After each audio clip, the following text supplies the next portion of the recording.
Hello, if you've got a problem with your beko dishwasher where you hear the pump kind of running all the time and it won't switch off, it's normally down to water that's gathered in the bottom tray of your beko dishwasher.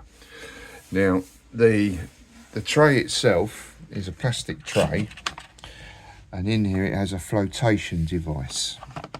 And this is a piece of polystyrene which basically moves up and down.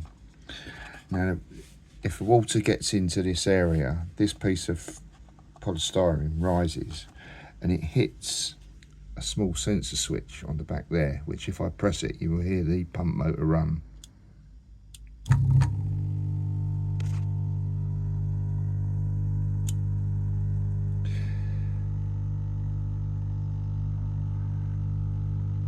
And then if I release it, it should go back off in a second. Anyway, right, the tray, you don't have to undo all the sides and everything of the dishwasher. You've basically got 3 clips. You have one on here, one here, and one here. And basically you just put your fingers onto those clips, and pull down, and the tray will release. I'm now going to push the main part of the clip back into position. You can hear it clicking. That should be it.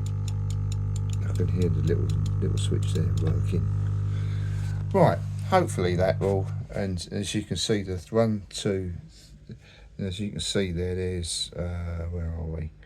The clips, there is one there, one there, one there, where the back of the tray hook goes into those 3 fingers there, and then you clip the tray back up. Hope that helps.